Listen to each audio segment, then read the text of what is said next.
ಇತ್ತೀಚೆಗೆ ನೀವು ನ್ಯೂಸ್ ನೋಡಿರ್ತೀರ, ಅಮೇರಿಕಾದವನು ಇರಾನ್ ಮೇಲೆ ಬಾಂಬ್ ಹಾಕ್ತಾ, ಇರಾನ್ ಅವನು ಇಸ್ರೇಲ್ ಮೇಲೆ ಬಾಂಬ್ ಹಾಕ್ತಾ, ಇಸ್ರೇಲ್ ಅವನು ಲಿಬಿಯಾ ಮೇಲೆ ಬಾಂಬ್ ಹಾಕ್ತಾ ಅಂತ. ಯಾರು ಎಲ್ಲಿ ಬಾಂಬ್ ಹಾಕಿದ್ರೋ ನನಗೆ ಗೊತ್ತಿಲ್ಲ, ಆದರೆ ಯೂಟ್ಯೂಬ್ ಅವ್ನು ಮಾತ್ರ ನನ್ನ ನೆಮ್ಮದಿ ಮೇಲೆ ಬಾಂಬ್ ಹಾಕ್ಬಿಟ್ಟಿದ್ದ ಸ್ನೇಹಿತರೆ. 3 ವರ್ಷದಿಂದ ಕಷ್ಟಪಟ್ಟು ಕಟ್ಟಿದ ಯೂಟ್ಯೂಬ್ ಚಾನಲ್ಲು ಹೊಗೆ ಹಾಕಿಸ್ಕೊಳ್ಳೋ ಮಟ್ಟಿಗೆ ಹೋಗಿತ್ತು. ಅಂಥದ್ದೇನಾಯಿತು ಅಂತ ಈ ವಿಡಿಯೋದಲ್ಲಿ ಹೇಳ್ತೀನಿ, ಬನ್ನಿ ಹಾಗಾದರೆ ವಿಡಿಯೋ ಶುರು ಮಾಡೋಣ. ಪೇಯ್ಡ್ ಯೂಟ್ಯೂಬರ್ಗಳನ್ನು ಬೆಂಬಲಿಸಬೇಡಿ, ಹಾಗೇನೆ ನಮ್ಮ ಚಾನೆಲ್ನ ಸಬ್ಸ್ಕ್ರೈಬ್ ಆಗುವುದನ್ನು ಮರಿಬೇಡಿ. ಇದೇ ತಿಂಗಳು ಜುಲೈ 10ನೇ ತಾರೀಕು ಯೂಟ್ಯೂಬ್ ಸ್ಟುಡಿಯೋ ಆ್ಯಪ್ ಓಪನ್ ಮಾಡಿದೆ. ಅಲ್ಲೊಂದು ನೋಟಿಫಿಕೇಶನ್ ಬಂದಿತ್ತು, ಏನಂತ, your channel will be suspended from the YouTube partner program on 17 July 2026. ಹಾಗಾದರೆ ಏನಾಗಿತ್ತು ಅಂದರೆ, ರೀಯೂಸ್ ಕಂಟೆಂಟ್ ಇಶ್ಯೂಯಿಂದ ನಿಮ್ಮ ಚಾನಲ್ನ ಸಸ್ಪೆಂಡ್ ಮಾಡ್ತಾ ಇದ್ದೀವಿ ಅಂತ ಯೂಟ್ಯೂಬ್ ಅವರು ಮೇಲ್ ಮಾಡಿದರು. ಎದೆ ಜಲ್ ಅಂದ್ಬಿಡ್ತು ಸ್ನೇಹಿತರೆ. ಇಷ್ಟು ದಿವಸ ಕಷ್ಟಪಟ್ಟು ಕಣ್ಣಿಗೆ ಎಣ್ಣೆ ಬಿಡ್ಕೊಂಡು ಕಟ್ಟಿದಂಥ ಯೂಟ್ಯೂಬ್ ಚಾನಲ್ಲು ಈಗ ಸಸ್ಪೆಂಡ್ ಆಗ್ತಿದೆ. ಜುಲೈ 17ನೇ ತಾರೀಕಿಂದ ನಿಮ್ಮ ಚಾನಲ್ನ ನಾವು ಸಸ್ಪೆಂಡ್ ಮಾಡ್ತಾ ಇದ್ದೀವಿ ಅಂತ ಹೇಳ್ಬಿಟ್ಟು ಯೂಟ್ಯೂಬ್ ಕಡೆಯಿಂದ ಅಫಿಷಿಯಲ್ ಆಗಿ ನೋಟಿಫಿಕೇಶನ್ ಬಂದಿದೆ. ಹಂಗಾರೆ ಇಷ್ಟು ದಿವಸ ಕಷ್ಟಪಟ್ಟಿದ್ದು ಹೊಗೆನಾ ಒಟ್ಟೋಯ್ತಾ ಅಂತ ಹೇಳ್ಬಿಟ್ಟು ಫುಲ್ ಮೂಡ್ ಆಫ್ ಆಗ್ಬಿಟ್ಟೆ. ನನಗೆ 3 ಪ್ರಾಬ್ಲಮ್ ಇತ್ತು. ಮೊದಲನೇದು, ಈ ತಿಂಗಳು ನನಗೆ ಯೂಟ್ಯೂಬಿಂದ ದುಡ್ಡು ಬರಬೇಕಿತ್ತು, ಆ ದುಡ್ಡು ಏನಾಗುತ್ತೋ. ಎರಡನೇದು, ಈ ತಿಂಗಳು ದುಡ್ಡು ಹೋಗಲಿ, ಇನ್ಮೇಲಿಂದ ದುಡ್ಡೇ ಬರಲ್ವೇನೋ. ಯಾಕಂದರೆ ಯೂಟ್ಯೂಬ್ ಇಷ್ಟು ದಿವಸ ನಾನು ಏನು ಮಾನಿಟೈಸ್ ಮಾಡಿದೆ ಅದನ್ನ ಡಿಮಾನಿಟೈಸ್ ಮಾಡ್ತು ಅಂದರೆ ಮುಗೀತು, ಇನ್ಮೇಲೆ ನನಗೆ ಯೂಟ್ಯೂಬಿಂದ ದುಡ್ಡೇ ಬರೋದಿಲ್ಲ. ಅಷ್ಟೇ ಆಗಿದ್ರೂ ಸರಿ ಇತ್ತೇನೋ. ಅದಾದಮೇಲಿಂದ ಹೆಚ್ಚು ಕಮ್ಮಿ ಆಯಿತು ಅಂದರೆ ಚಾನಲೇ ಡಿಲೀಟ್ ಆಗ್ಬೋದು. ಕೆಲವು ಸಲ ಏನಾಗುತ್ತೆ, ಚೆಕ್ ಮಾಡಿ ಯಾಕೋ ಈ ಚಾನಲ್ ಸರಿ ಇಲ್ಲ ಅಥವಾ ಈ ಚಾನಲ್ ಅಂತ ಎಫರ್ಟ್ ಕಾಣಿಸ್ತಿಲ್ಲ ಅಂದರೆ ಆ ಚಾನಲ್ನೇ ಅದು ಡಿಲೀಟ್ ಮಾಡೋ ಸಾಧ್ಯತೆ ಇದೆ. ಸೊ ಈ 3 ಪ್ರಾಬ್ಲಮ್ ಇತ್ತು. ಅಂಥ ಸಮಯದಲ್ಲಿ ನನಗೆ ಹೆಲ್ಪ್ ಮಾಡಿದ್ದು 2 ಯೂಟ್ಯೂಬರ್ಗಳು. ಒಬ್ಬರು ಕನ್ನಡ ಯೂಟ್ಯೂಬರ್ ತಂತ್ರಾಲಜಿಯವರು, ಇನ್ನೊಬ್ಬರು Hindi YouTuber VK technical bhaiya. ಇವರಿಬ್ಬರು ಕೂಡ ನನಗೆ ಸಹಾಯಕ್ಕೆ ಬಂದರು. ಇವರಿಬ್ಬರು ಕೂಡ ನನ್ನ ಚಾನಲ್ನ ಚೆಕ್ ಮಾಡಿ ಏನು ಇಶ್ಯೂ ಆಗಿದೆ ಅಂತ ಹೇಳಿದ್ರು. ಏನಾಗಿತ್ತು ಅಂದರೆ, ನೀವು ಯೂಟ್ಯೂಬಲ್ಲಿ ಏನೇ ವಿಡಿಯೋ ಹಾಕಿದ್ರು ಕೂಡ ಅದಕ್ಕೆ ಹ್ಯೂಮನ್ ಎಫರ್ಟ್ ಇರಲೇಬೇಕು, ಅಂದರೆ ನಿಮ್ಮ ಶ್ರಮ ಇರಲೇಬೇಕು. ಅದು ವಾಯ್ಸ್ ಓವರ್ ಕೊಡೋದಿರ್ಬೋದು, ಎಡಿಟಿಂಗ್ ಇರ್ಬೋದು, ಇನ್ಫಾರ್ಮೇಷನ್ ಕಲೆಕ್ಟ್ ಮಾಡೋದಿರ್ಬೋದು, ಇವೆಲ್ಲದರಲ್ಲೂ ನಿಮ್ಮ ಎಫರ್ಟ್ ಕಾಣಿಸ್ಬೇಕು. ಹ್ಯೂಮನ್ ಎಫರ್ಟ್ ಇರಲಿಲ್ಲ ಅಂದರೆ ಯೂಟ್ಯೂಬಿಂದ ಯಾವುದೇ ರೀತಿಯ ದುಡ್ಡು ಬರೋದಿಲ್ಲ. ಹಾಗೆಯೇ ಯೂಟ್ಯೂಬು ಅದನ್ನ ಎಂಕರೇಜು ಮಾಡಲ್ಲ, ಅದನ್ನು ಡಿಲೀಟ್ ಮಾಡುತ್ತೆ. ಉದಾಹರಣೆಗೆ, ನೀವು ತುಂಬ ರೀಲ್ಸ್ಗಳು ನೋಡಿರ್ತೀರ, ಕಾಮಿಡಿ ರೀಲ್ಸ್ಗಳು. ಆ್ಯಕ್ಚುಲಿ ಒರಿಜಿನಲ್ ಕಂಟೆಂಟ್ ಇನ್ಯಾರೋ ಮಾಡಿರ್ತಾರೆ. ಅದನ್ನ ಕೆಲವ್ರು ಏನು ಮಾಡ್ತಾರೆ, ರಿಯಾಕ್ಷನ್ ವಿಡಿಯೋ ಅಂತ ಹೇಳ್ಬಿಟ್ಟು ಕೆಳಗಡೆ ಅವ್ರ ಫೋಟೋ ಹಾಕ್ಕೊಂಡು ರಿಯಾಕ್ಷನ್ ವಿಡಿಯೋ ಅಂತ ಹಾಕಿರ್ತಾರೆ. ಅದರಲ್ಲಿ ಅವ್ರದ್ದು ನಯಾ ಪೈಸೆ ಎಫರ್ಟ್ ಇರೋದಿಲ್ಲ. ಇದನ್ನು ಇತ್ತೀಚೆಗೆ ಯೂಟ್ಯೂಬು ಎಂಕರೇಜ್ ಮಾಡ್ತಿಲ್ಲ. ಯಾವಾಗ AI ಬಂತು ಅಂದರೆ ಆರ್ಟಿಫಿಷಿಯಲ್ ಇಂಟೆಲಿಜೆನ್ಸ್ ಬಂತು, ಆಗಿಂದ ಇನ್ನೂ ಕೂಡ ಸ್ಟ್ರಿಕ್ಟಾಗಿ ಇಂಥ ಚಾನಲ್ಗಳನ್ನ ಡಿಮಾನಿಟೈಸ್ ಮಾಡ್ತಾಯಿದೆ. ಹೆಚ್ಚು ಕಮ್ಮಿ ಆಯಿತು ಅಂದರೆ ಚಾನಲ್ನ ಡಿಲೀಟು ಮಾಡ್ತಾಯಿದೆ. ಕನ್ನಡ ಕ್ರಿಯೇಟರ್ ತಂತ್ರಾಲಜಿಯವರು ಇವ್ರು ಏನು ಹೇಳಿದ್ರು ಅಂದರೆ, ನೀವು ಕಳೆದ 1 ತಿಂಗಳಿಂದ ಏನು ಡೈಲಿ ಗೋಲ್ಡ್ ರೇಟ್ ಬಗ್ಗೆ ಒಂದು ರೀಲ್ ಆಗ್ತಾ ಇದ್ದೀರಲ್ಲ, ಆ ರೀಲಲ್ಲಿ ಅಂಥ ಎಫರ್ಟ್ ಕಾಣಿಸ್ತಾ ಇಲ್ಲ, ಅಂಥ ಹ್ಯೂಮನ್ ಎಫರ್ಟ್ ಕಾಣಿಸ್ತಾ ಇಲ್ಲ, ನಿಮ್ಮ ಶ್ರಮ ಸಾಕಾಗ್ತಿಲ್ಲ. ಅದಕ್ಕೆ ನೀವೇನು ಮಾಡಿ, ಇನ್ಮೇಲಿಂದ ಏನು ಡೈಲಿ ಗೋಲ್ಡ್ ರೇಟ್ ಆಗ್ತಿದ್ದೀರಲ್ಲ ಚಿನ್ನದ ಬೆಲೆ ಬಗ್ಗೆ, ಅದನ್ನು ನಿಲ್ಲಿಸ್ಬಿಡಿ ಅಂದರು. ಅದು ಆಯಿತು ಅಂಥೇಳಿ ಅವತ್ತಿಂದ ನಾನು ಡೈಲಿ ಗೋಲ್ಡ್ ರೇಟ್ನ ಹಾಕ್ತಾಯಿಲ್ಲ.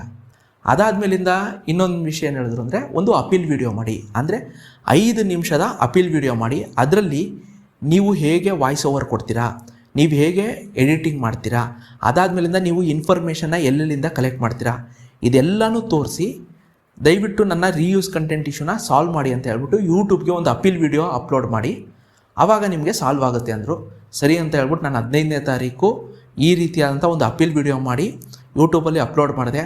ಯೂಟ್ಯೂಬು ಚೆಕ್ ಮಾಡ್ತು ಅಂದರೆ ಎಲ್ಲ ಬಂದು AI ಆರ್ಟಿಫಿಷಿಯಲ್ ಇಂಟೆಲಿಜೆನ್ಸ್ ಮುಖಾಂತರನೇ ಯೂಟ್ಯೂಬ್ ಈಗ ಎಲ್ಲ ಚೆಕ್ ಮಾಡೋದು. ವಿತಿನ್ ಒಂದೇ ದಿವಸದಲ್ಲಿ ಜುಲೈ 16ನೇ ತಾರೀಕು ನಂದೇನು ರೀಯೂಸ್ ಕಂಟೆಂಟ್ ಇಶ್ಯೂ ಇತ್ತು ಅದು ಸಾಲ್ವ್ ಆಯಿತು. ಯೂಟ್ಯೂಬಿಂದ ಅಫಿಷಿಯಲ್ ಆಗಿ ನೋಟಿಫಿಕೇಶನ್ ಬಂದು, ನಿಮ್ಮ ರೀಯೂಸ್ ಕಂಟೆಂಟ್ ಇಶ್ಯೂ ಏನಿದೆ ಅದನ್ನ ನಾವು ಸಾಲ್ವ್ ಮಾಡಿದ್ದೀವಿ, ಇನ್ಮೇಲಿಂದ ನಿಮ್ಗೆ ಯಾವುದೇ ರೀತಿಯ ಪ್ರಾಬ್ಲಮ್ ಇಲ್ಲ, ನಿಮ್ಮ ಏನು ಮಾನಿಟೈಸ್ ಇದೆ ಅದು ಹಂಗೆ ಮುಂದುವರಿಯುತ್ತೆ, ಇನ್ಮೇಲಿಂದ ಕೂಡ ನಿಮಗೆ ದುಡ್ಡು ಬರುತ್ತೆ, ಏನೂ ಪ್ರಾಬ್ಲಮ್ ಇಲ್ಲ ಅಂತ ಹೇಳ್ಬಿಟ್ಟು ಅಫಿಷಿಯಲ್ ಆಗಿ ನೋಟಿಫಿಕೇಶನ್ ಬಂತು. ಪುಣ್ಯಕ್ಕೆ ಈ ತಿಂಗಳು ಬರಬೇಕಾಗಿದ್ದಂಥ ಸೆಕೆಂಡ್ ಪೇಮೆಂಟ್ ಕೂಡ ನನಗೆ 23ನೇ ತಾರೀಕು ಬಂತು. ಯೂಟ್ಯೂಬಿಂದ ನನಗೆ ಸದ್ಯಕ್ಕೆ ಏನೂ ಪ್ರಾಬ್ಲಮ್ ಇಲ್ಲ. ಆಗ ನನಗೆ ಜೀವ ವಾಪಸ್ ಬಂದಂಗಾಯಿತು. ಯಾಕಂದರೆ ಕಳೆದ 3 ವರ್ಷದಿಂದ ಕಷ್ಟಪಟ್ಟು ಕಟ್ಟಿದ ಯೂಟ್ಯೂಬ್ ಚಾನಲ್ ಎಲ್ಲಿ ಹೊಟ್ಟೋಗ್ಬಿಡುತ್ತೋ ಅನ್ನೋ ಭಯ ಆಯಿತು. ಆವಾಗ ನನಗೆ ಸಮಾಧಾನ ಆಯಿತು. ಎಲ್ಲಿ ಯೂಟ್ಯೂಬನು ಧರ್ಮೇಂದ್ರ ಪ್ರಧಾನ್ ಥರ ರೆಸಿಗ್ನೇಷನ್ ಕೊಡದೆ ಆಟ ಆಡಿಸ್ತಾರೋ ಅದೇ ಥರ ನನ್ನ ರಿಕ್ವೆಸ್ಟ್ನ ಕ್ಯಾನ್ಸಲ್ ಮಾಡಿ ಆಟ ಆಡಿಸ್ಬಿಡ್ತಾರೋ ಅಂತ ಭಯ ಇತ್ತು. ಆದರೆ ಪರವಾಗಿಲ್ಲ, ಯೂಟ್ಯೂಬು ಗೌರ್ಮೆಂಟ್ಗಿಂತನೂ ಚೆನ್ನಾಗಿದೆ. ರಿಕ್ವೆಸ್ಟ್ ಕೊಟ್ಟು ಒಂದೇ ದಿವಸದಲ್ಲಿ ಅಪ್ರೂವ್ ಮಾಡಿ ನಿಮ್ಗೇನು ತೊಂದರೆ ಇಲ್ಲ, ನಾವು ನಿಮ್ಮ ಜೊತೆ ಇದ್ದೀವಿ ಅನ್ನೋ ರೀತಿಯಲ್ಲಿ ಆಶ್ವಾಸನೆ ಕೂಡ ಕೊಡ್ತು. ಪರವಾಗಿಲ್ಲ, ಯೂಟ್ಯೂಬ್ ನೋಡಿ ಸರ್ಕಾರ ಕಲಿಬೇಕು ಇವತ್ತು. ಇದಕ್ಕೆ ನಾನು ಕನ್ನಡ ಕ್ರಿಯೇಟರ್ ತಂತ್ರಾಲಜಿಯವ್ರಿಗೆ ಮತ್ತು Hindi creator VK technical Bhaiya ಇವರಿಬ್ಬರಿಗೂ ಕೂಡ ಥ್ಯಾಂಕ್ಸ್ ಹೇಳ್ತೀನಿ. ಹಾಗೇನೆ ನೀವೇನಾದ್ರೂ ಯೂಟ್ಯೂಬ್ ಚಾನಲ್ ಶುರು ಮಾಡಬೇಕು ಅನ್ಕೊಂಡಿದ್ರೆ ಅಥವಾ ಈಗಾಗಲೇ ನೀವು ಯೂಟ್ಯೂಬರ್ ಆಗಿದ್ರೆ ಹುಷಾರಾಗಿರಿ ಸ್ನೇಹಿತರೆ. ಯಾಕಂದ್ರೆ ಇತ್ತೀಚೆಗೆ ಆರ್ಟಿಫಿಷಿಯಲ್ ಇಂಟೆಲಿಜೆನ್ಸ್ ಅಂದ್ರೆ AI ಮೂಲಕ ಯೂಟ್ಯೂಬ್ ತನ್ನ ರೂಲ್ಸ್ಗಳನ್ನ ತುಂಬಾ ಸ್ಟ್ರಿಕ್ಟ್ ಮಾಡ್ತಾ ಇದೆ. ಮುಂಚೆ ಬರೀ ಕಾಪಿರೈಟ್ ಸ್ಟ್ರೈಕ್ ಇತ್ತು, ಈಗ ಅದ್ರ ಜೊತೆಗೆ reviews content issue, recycle content issue, ಈ ರೀತಿ ಅನೇಕ ಇಶ್ಯೂಗಳನ್ನ ಹಾಕಿ ನಿಮ್ಮನ್ನ ಡಿಮಾನಿಟೈಸ್ ಮಾಡಬಹುದು. ಹೆಚ್ಚು ಕಮ್ಮಿ ಆಯ್ತು ಅಂದ್ರೆ ಚಾನಲ್ಲೇ ಡಿಲೀಟ್ ಆಗ್ಬೋದು. ಹುಷಾರಾಗಿರಿ ಸ್ನೇಹಿತರೆ. ಆದಷ್ಟು ಸ್ವಂತವಾಗಿ ನೀವೇನೆ ಹ್ಯೂಮನ್ ಎಫರ್ಟ್ ಇಂದ ವಿಡಿಯೋಗಳನ್ನ ತಯಾರಿಸಿ. AI ಯೂಸ್ ಮಾಡಿಕೊಂಡು ವಿಡಿಯೋಗಳನ್ನ ತಯಾರಿಸೋದನ್ನ ಕಮ್ಮಿ ಮಾಡಿ. ನಿಮ್ಮ ಎಫರ್ಟ್ ಇರಲೇಬೇಕು. ಹಾಗೇನೆ ಬೇರೆಯವರು ಹಾಕಿರೋಂಥ ಕಂಟೆಂಟ್ಗಳನ್ನ ಕಾಪಿ ಮಾಡಿ ನೀವೇನೋ ಚೇಂಜ್ ಮಾಡಿ ಮಾಡೋದನ್ನ ನಿಲ್ಲಿಸಿ. ಮ್ಯಾಕ್ಸಿಮಮ್ ಅಂದರೆ ಒಂದು 10 ಸೆಕೆಂಡ್ ತನಕ ಯೂಸ್ ಮಾಡಿದ್ರೆ ಅಷ್ಟೇ ಜಾಸ್ತಿ. ಮುಂದಕ್ಕೆ ಹೋಗ್ತಾ ಹೋಗ್ತಾ ಇನ್ನೂ ರೂಲ್ಸ್ಗಳು ಸ್ಟ್ರಿಕ್ಟ್ ಮಾಡ್ತಾರೆ ಯೂಟ್ಯೂಬ್ ಅವರು. ಆಗ ನಿಮ್ಮ ಚಾನಲ್ಗೆ ಅಪಾಯ ತಪ್ಪಿದಲ್ಲ. ಹಾಗೆ ನಂದೊಂದು ಯೂಟ್ಯೂಬ್ಗೆ ರಿಕ್ವೆಸ್ಟು, ದಯವಿಟ್ಟು ಅಪೀಲ್ ವಿಡಿಯೋನ ಇಂಗ್ಲೀಷು ಇಲ್ಲ ಹಿಂದಿಲೇ ಮಾಡಬೇಕು ಅಂತ ಏನು ರೂಲ್ಸ್ ಮಾಡಿದ್ದೀರಾ ಅದನ್ನು ಚೇಂಜ್ ಮಾಡಿ ಕನ್ನಡದಲ್ಲೂ ಕೂಡ ಅಪೀಲ್ ವಿಡಿಯೋ ಮಾಡೋ ರೀತಿಲಿ ಅವಕಾಶ ಕೊಡಿ. ಆಗ ನನ್ನ ಫ್ರೆಂಡ್ ಒಂದು ಸಜೆಷನ್ ಕೊಟ್ಟ, ಏನಪ್ಪ ಅಂದರೆ ಯಾಕೂ ನೀನು ಇನ್ನೊಂದು ಯೂಟ್ಯೂಬ್ ಚಾನಲ್ನ ಕ್ರಿಯೇಟ್ ಮಾಡ್ಕೋ, ಏನಾದರೂ ಹೆಚ್ಚು ಕಮ್ಮಿ ಆಯಿತು ಅಂದರೆ ಸಹಾಯಕ್ಕೆ ಬರುತ್ತೆ ಅಂತ ಹೇಳಿದ. ಅದಕ್ಕೆ ನಾನು ಅದನ್ನ ಕೂಡ ಸೀರಿಯಸ್ ಆಗಿ ತೊಗೊಂಡಿದ್ದೀನಿ. ಮುಂದೊಂದು ತಿಂಗಳು ಆಗಸ್ಟ್ 15ನೇ ತಾರೀಕು ನನ್ನ ಹೊಸ ಯೂಟ್ಯೂಬ್ ಚಾನಲ್ನ ಕೂಡ ನಾನು ಓಪನ್ ಮಾಡ್ತಾ ಇದ್ದೀನಿ. ಅದ್ರ ಬಗ್ಗೆ ಮುಂದಿನ ದಿವಸಗಳಲ್ಲಿ ನಾನು ತಿಳಿಸ್ತೀನಿ. ದಯವಿಟ್ಟು ಆ ಚಾನಲ್ನು ಕೂಡ ನೀವು ಸಬ್ಸ್ಕ್ರೈಬ್ ಮಾಡ್ಕೊಳ್ಳಿ. ಆ ಚಾನಲ್ನು ನೀವು ಬೆಂಬಲಿಸಬೇಕು ಅಂತ ನಾನು ಕೋರ್ಕೋತಾ ಇದ್ದೀನಿ. ಅದಾದ್ಮೇಲಿಂದ ತುಂಬ ಜನ ಏನು ನಮ್ಮ ಸಬ್ಸ್ಕ್ರೈಬರ್ಸ್ ಇದ್ದಾರೆ ಅವರೆಲ್ಲ ಕಮೆಂಟ್ ಮಾಡ್ತಿದ್ರು, ಏನಪ್ಪ ಅಂದರೆ ತುಂಬ ಪ್ರಾಬ್ಲಮ್ ಇದೆ ನಿಮ್ಮ ಚಾನಲ್ಲಿ ಅಂದರು. ಏನಂದರೆ ಮೊದಲನೇದಾಗೂ ನಿಮ್ಮ ಎಡಿಟಿಂಗ್ ಏನಿದೆ ಅದು ಅಷ್ಟೊಂದು ಚೆನ್ನಾಗಿಲ್ಲ, ಇನ್ನೂ ನೀವು ಇಂಪ್ರೂವ್ ಮಾಡ್ಕೋಬೇಕು ಎಡಿಟಿಂಗು ಅಂದರು. ಅದಾದಮೇಲಿಂದ ಇನ್ನೊಬ್ಬರು, ಸರ್ ನೀವು ತುಂಬ ಜಾಸ್ತಿ ಎಳಿತೀರಾ, ತುಂಬ ಲೆಂತ್ ಇರುತ್ತೆ ನಿಮ್ಮ ವೀಡಿಯೋಗಳು, 15 ನಿಮಿಷ 20 ನಿಮಿಷದೆಲ್ಲ ವೀಡಿಯೋಗಳು ಬೇಕಾಗಿಲ್ಲ ಅಂದರು.